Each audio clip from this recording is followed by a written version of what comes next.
Baghdad शहर, जहां दजला का पानी रात को चांद की रोशनी में चांदी जैसा चमकता था और जहां के बाजारों में हर तरह का इंसान मिलता था, ईमानदार भी, बेईमान भी, आलिम भी, जाहिल भी।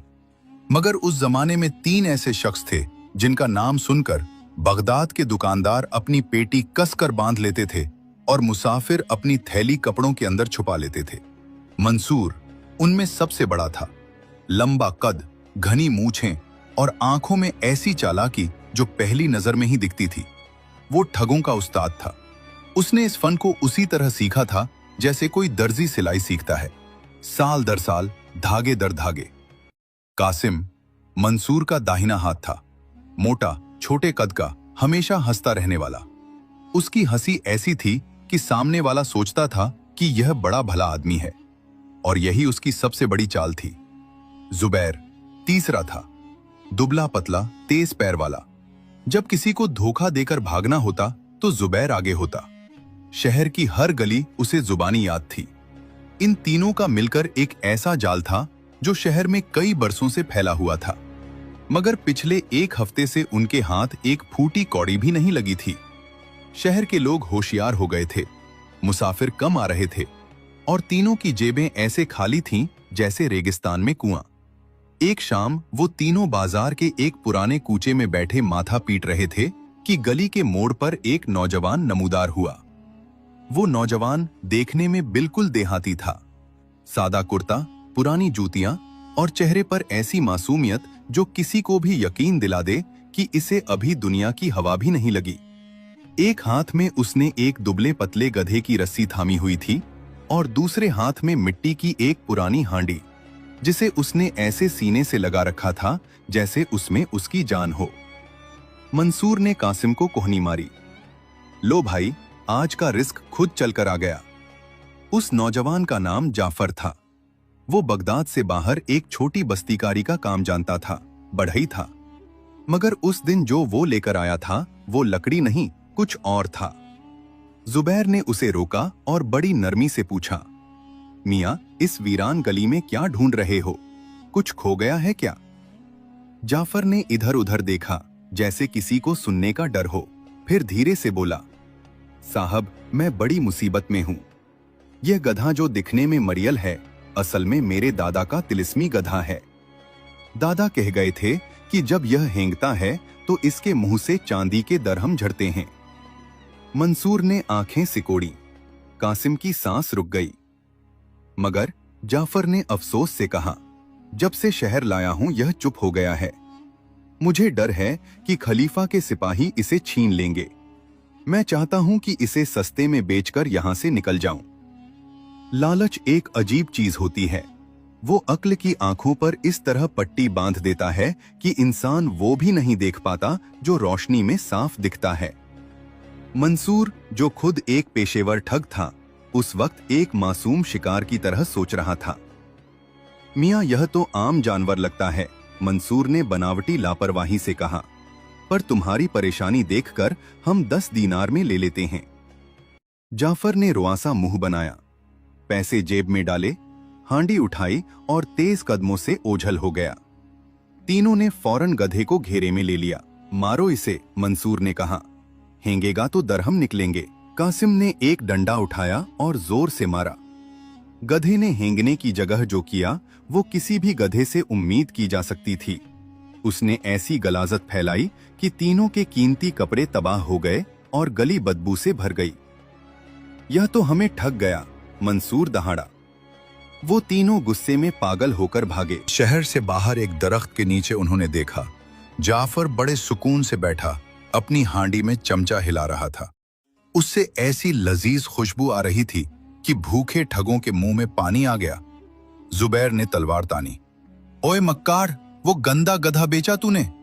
जाफर बिल्कुल नहीं घबराया, बल्कि मुस्कुराकर बोला, अरे साहब, शायद आपने उसे सही तरह नहीं पुचकारा।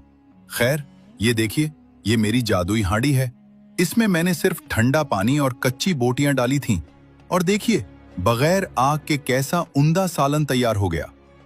तीनों ने नीचे देखा। हांडी के नीचे वाकई कोई आग नहीं थी, बस एक मिट्टी का ढेला पड़ा था। उनकी अक्ल मारी गई। सोचा, अगर ये हांडी मिल जाए तो सफर में कभी फाका नहीं होगा। ये हांडी हमें दो, 20 दीनार लेते जाओ। जाफर ने थोड़ी नखरेबाजी के बाद पैसे लिए और अंधेरे में गायब हो गया। ठगों ने हांडी में पानी और गोश्त डाला, नीचे मिट्टी रखी और घंटों बैठे रहे। घंटा गुजरा, 2 घंटे गुजरे, गोश्त कच्चा रहा और पानी ठंडा। जब उन्होंने हांडी तोड़ी तो देखा तह में पहले से पका हुआ सालन भरा था, जिसे जाफर ने बड़ी महारत से छुपाया था। वो मिट्टी का ढेला महज धोखा था। उसने हमें दूसरी बार लूटा, मंसूर ने दांत पीसते हुए कहा। अब गुस्सा इंतकाम की आग बन चुका था। वो तीनों फिर निकले। इस बार जाफर एक नदी के किनारे एक खूबसूरत कुत्ते के साथ बैठा था। आज तेरी मौत आई है, मंसूर ने दूर से ललकारा। जाफर इत्मीनान से उठा। अरे साहब, आप बार बार आ जाते हैं। देखिए, मैंने इस कासिद कुत्ते को अभी शहर भेजा था मिठाई लाने, और ये देखिए, ताजा डब्बा। कुत्ते के पास वाकई एक उम्दा डब्बा पड़ा था। ठगों ने सोचा, ये कुत्ता तो कमाल का है, इससे चोरियां करेंगे, आसानी से संदेश भेजेंगे। इसे 50 दीनार में बेचो। जाफर ने कुत्ता उन्हें दे दिया।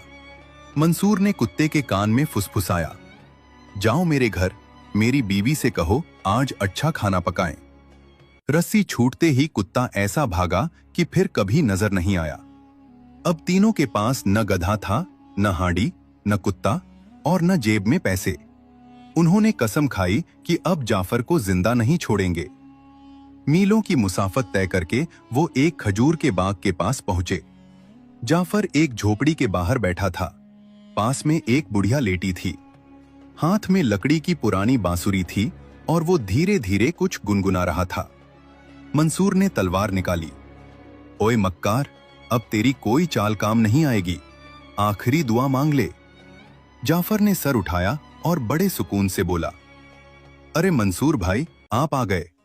माजरत, वो कुत्ता शायद रास्ता भूल गया होगा, मगर अभी जरा ठहरिए, मेरी अम्मा चल बसी हैं।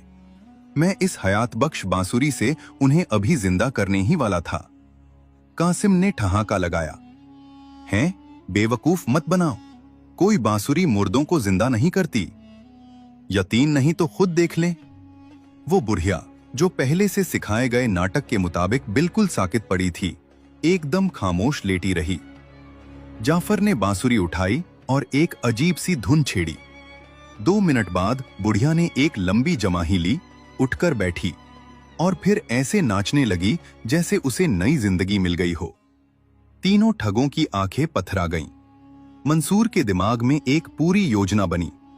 अमीरों को मारेंगे, फिर इस बांसुरी से जिंदा करने का नाटक रचाएंगे, लाखों दीनार कमाएंगे। उसने तलवार म्यान में डाली। जाफर, तूने हमें बहुत जलील किया है, मगर ये बांसुरी दे दे, तेरी जान बख्श देंगे। जाफर ने बड़े नखरे दिखाए। साहब, ये मेरे खानदान की निशानी है। मगर जब मंसूर ने गले की सोने की जंजीर उसके सामने रखी तो जाफर ने मजबूरन बांसुरी थमा दी। ठग बांसुरी लेकर खुशी खुशी अपनी सराय में आए। आज इसका तजुर्बा करते हैं, मंसूर ने गर्व से कहा। कासिम, तू जरा लेट जा, मैं तुझे मारूंगा और फिर इस बांसुरी से जिंदा करूंगा। कासिम हिचकिचाया, मगर मंसूर के दबाव में आकर लेट गया। मंसूर ने एक भारी डंडा उसके सर पर दे मारा। कासिम बेहोश हो गया। मंसूर ने बांसुरी बजाई। 1 घंटा गुजरा, 2 घंटे गुजरे। कासिम के सर से खून बहता रहा, मगर वो नहीं उठा। जुबैर ने नब्ज चेक की। वो वाकई अल्लाह को प्यारा हो चुका था। धोखा, फिर धोखा। मंसूर सर पीटकर चिल्लाया, इस बदमाश ने हमारा साथी मरवा दिया और हम एक लकड़ी का टुकड़ा लेकर बैठे हैं। अब सब्र टूट चुका था। अब यह मामला इज्जत का था, जान का था। मंसूर और जुबैर ने मिलकर जाफर को पकड़ लिया, जो उस वक्त अपना सामान समेटकर भागने की तैयारी में था। उन्होंने उसे एक बड़े चमड़े के थैले में बंद किया, मुंह मजबूत रस्सी से बांधा। आज इसे दजला की लहरों के हवाले करेंगे, मंसूर ने कहा। रास्ते में एक आलीशान मस्जिद आई। जुबैर, चलो अंदर चलकर 2 रकत तौबा कर लें, थैला यहीं सीढ़ियों पर छोड़ देते हैं, कौन उठाएगा इसे। वो दोनों अंदर चले गए। थैले के अंदर जाफर ने दिमाग लगाया। बाहर से भेड़ों के रेवड़ की आवाज आ रही थी। जाफर ने जोर जोर से चिल्लाना शुरू किया, नहीं, मुझे नहीं करनी। मुझे बगदाद की शहजादी से शादी नहीं करनी। मैं एक दरवेश आदमी हूं। एक चरवाहा करीब से गुजर रहा था। उसने थैला खोला। ओ भाई, शहजादी से शादी से कौन इनकार करता है? पागल हो? जाफर ने आह भरकर कहा, भाई, वो मुझसे जबरदस्ती कर रहे हैं। और सुनो, इस थैले में जो थोड़ी देर बंद रहता है उसकी हर बीमारी दूर हो जाती है। देखो, मेरी दोनों आंखें ठीक हो गईं। चरवाहा लालच में अंधा हो गया। भाई, तुम्हारी जगह मैं बैठ जाता हूं, तुम मेरी भेड़ें लेकर जाओ। जाफर ने चरवाहे को थैले में बंद किया और पूरा रेवड़ लेकर एक तरफ निकल गया। थोड़ी देर बाद मंसूर और जुबैर आए। थैले को उठाकर दजला के गहरे पानी में उछाल दिया। पानी में एक जोरदार छपाका हुआ। अगले दिन सुबह मंसूर और जुबैर बाजार से गुजर रहे थे कि उनके पैरों तले से जमीन निकल गई। सामने जाफर रेशमी लिबास पहने 50 मोटी ताजी भेड़ों का रेवड़ हाँकते हुए बड़े ठाठ से जा रहा था। मंसूर भागकर उसके पास गया। जाफर, तुम तो दरिया में डूब गए थे, ये सब कहां से आया?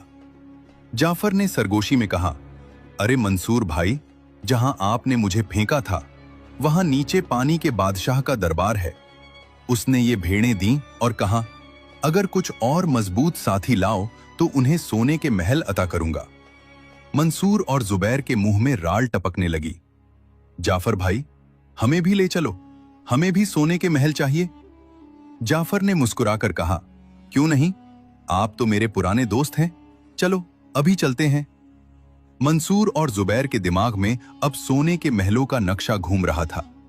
उन्हें न कासिम की मौत याद रही, न जाफर की पुरानी मक्कारियां।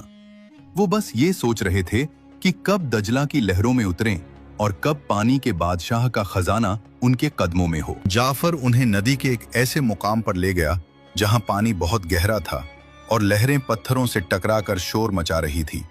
वहां 2 बड़े बड़े चमड़े के थैले पहले से रखे थे। मंसूर भाई, पानी का बादशाह सिर्फ उन्हें पसंद करता है जो खामोशी और हौसले के साथ आए। इन थैलों में बैठना होगा ताकि लहरों का दबाव नुकसान न पहुंचाए। जो पहले जाएगा उसे सबसे बड़ा महल मिलेगा। ये सुनते ही मंसूर और जुबैर में तकरार शुरू हो गई। मंसूर का कहना था कि वो उस्ताद है, पहला हक उसका है। जुबैर का इसरार था कि उसने कासिम का गम सबसे ज्यादा सहा है, पहला महल उसे मिलना चाहिए। जाफर ने बीच बचाव किया, लड़िए मत, मंसूर भाई बड़े हैं, पहले वो जाएं। जुबैर भाई को बराबर का महल मिलेगा। जुबैर मान गया। मंसूर तेजी से थैले के अंदर घुस गया। जाफर ने थैले का मुंह इतनी मजबूती से बांधा कि हवा का गुजर भी मुश्किल था। एक वजनी पत्थर थैले के साथ बांधा। तैयार हो मंसूर भाई? थैले के अंदर से दबी आवाज आई। हां, जल्दी फेंको, मुझे देर हो रही है। जाफर ने पूरी ताकत लगाई और थैले को नदी के बीचों बीच उछाल दिया। एक जोरदार छपाका हुआ। मंसूर मियां अपने सोने के महल की तलाश में दजला की तह में जा पहुंचे। जुबैर यह देखकर खुशी से नाचने लगा। जाफर भाई, अब मेरी बारी, जल्दी करें, कहीं मंसूर सब कुछ अकेला ना हजम कर ले। जाफर ने जुबैर को थैले में बंद किया, एक भारी पत्थर रस्सी से बांधा और उसे भी उसी मुकाम पर दरिया के हवाले कर दिया। जब पानी के बुलबुले खत्म हो गए और दरिया की सतह पर दोबारा खामोशी छा गई, जाफर ने एक लंबी सांस ली। चलो, बगदाद के यह मशहूर ठग अपने अंजाम को पहुंचे। अब जाफर के पास पिछले तमाम मकरों से कमाई हुई रकम थी। चरवाहे की 50 भेड़ें थीं और ठगों की छोड़ी हुई कुछ पूंजी भी। वो शहर वापस आया, मगर वहां रहना मुनासिब न समझा। इन ठगों के कोई और साथी हो सकते थे।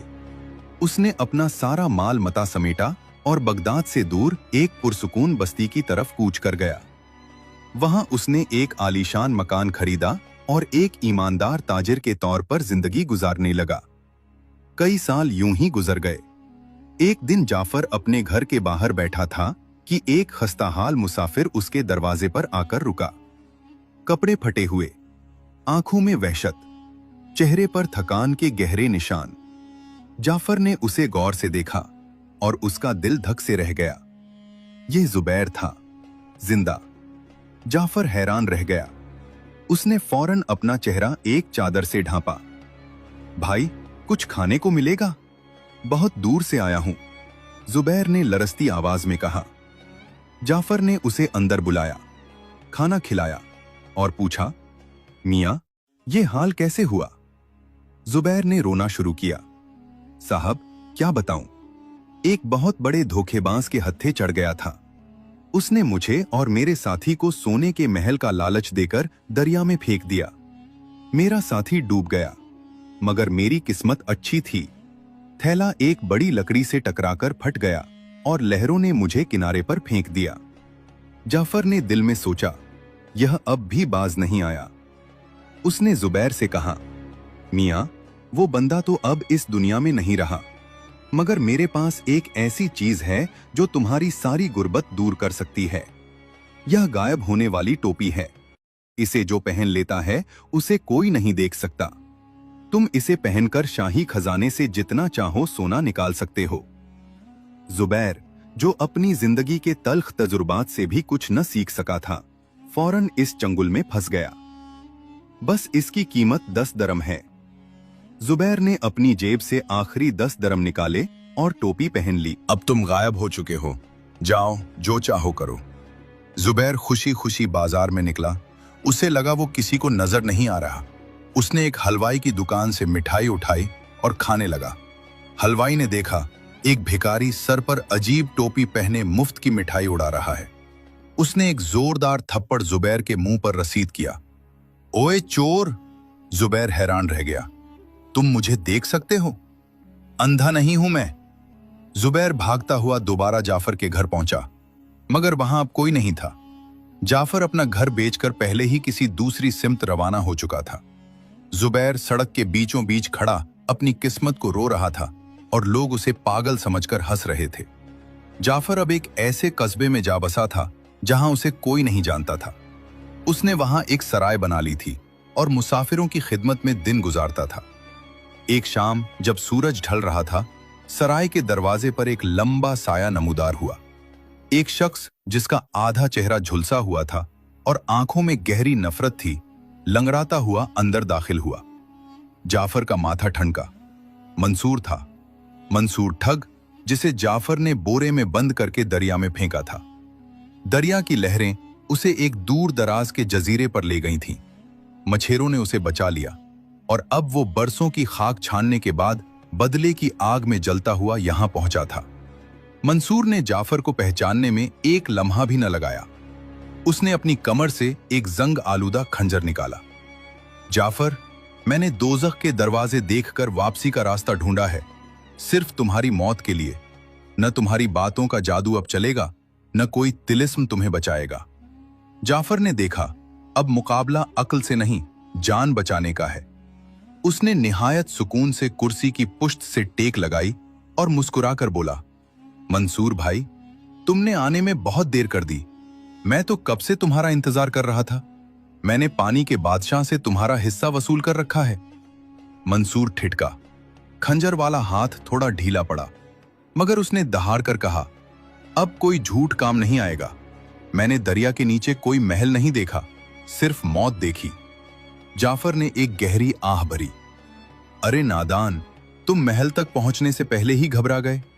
2 मिनट और सब्र करते तो वो दरवाजा खुल जाता। खैर, जुबैर तो अब तक वहां ऐश कर रहा है, क्या वो तुम्हें नहीं मिला?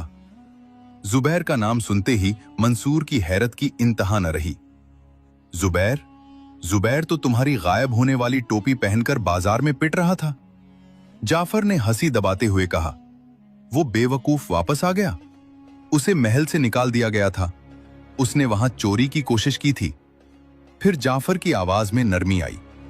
देखो मंसूर भाई, तुम मेरे पुराने उस्ताद हो। मैंने जितनी भी ठगी सीखी तुमसे ही सीखी। मैंने तुम्हारी सारी दौलत एक खुफिया तहखाने में महफूज रखी है। मेरे पीछे आओ, मैं तुम्हें वो जगह दिखाता हूं। मंसूर का लालच एक बार फिर बेदार हो गया। उसने सोचा, पहले सोना लेता हूं, फिर मारूंगा इसे। वो जाफर के पीछे सराय के एक तारीक कोने की तरफ चल पड़ा। वहां एक भारी लकड़ी का दरवाजा जमीन में धंसा हुआ था। जाफर ने वो दरवाजा खोला और नीचे अंधेरी सीढ़ियों की तरफ इशारा किया। नीचे जाओ, तीसरे कमरे में तुम्हारे नाम की मोहर लगी बोरियां पड़ी हैं। मंसूर खंजर संभालकर नीचे उतरा।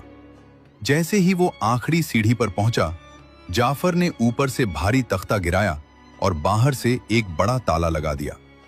मंसूर नीचे से चीखता रहा, दरवाजा पीटता रहा, मगर अब वहां कोई सुनने वाला नहीं था। जाफर ने बाहर आकर इत्मीनान से अपनी चादर झाड़ी। करीबी थाने के कोतवाल को इत्तला दी कि उसके तहखाने में बगदाद का एक खतरनाक इश्तहारी डाकू छुपा हुआ है। सिपाही आए, मंसूर को जंजीरों में जकड़ लिया। मंसूर जाते जाते जाफर की तरफ देखकर बोला, तुम तो हमसे भी बड़े ठग निकले। जाफर ने मुस्कुराकर जवाब दिया, मंसूर भाई, मैंने कभी किसी ईमानदार को नहीं लूटा। मैंने तो बस उन लोगों को आईना दिखाया जिनकी आंखों पर लालच की पट्टी बंधी थी। तुम लोगों ने पूरी जिंदगी गरीबों का माल मारा, मैंने बस तुम्हारा माल तुम्हें ही बेचा। उस दिन के बाद जाफर ने ठगी का काम हमेशा के लिए छोड़ दिया। उसने सराय का दरवाजा मुसाफिरों के लिए खोल दिया, थके हुए राहियों को पानी दिया, भूखों को खाना दिया और अपनी बाकी जिंदगी लोगों की खिदमत में गुजारी। वो अक्सर आग के गिर्द बैठकर लोगों को यह किस्सा सुनाता था, इंसान का सबसे बड़ा दुश्मन उसका अपना लालच है। लालच वो आग है जो इंसान के अंदर से जलाती है और जब तक जलाती है तब तक इंसान को पता भी नहीं चलता। बगदाद की गलियों में आज भी यह दास्तान मशहूर है। मंसूर जेल की सलाखों के पीछे अपनी हिमाकत का हिसाब देता रहा। जुबैर बाजारों में दीवानावार गायब होने वाली टोपी ढूंढता रहा और कासिम, वो तो पहले ही अपने लालच की भेंट चढ़ चुका था। सच है, जो गड्ढा दूसरों के लिए खोदा जाए, बंदा खुद एक दिन उसमें जरूर गिरता है।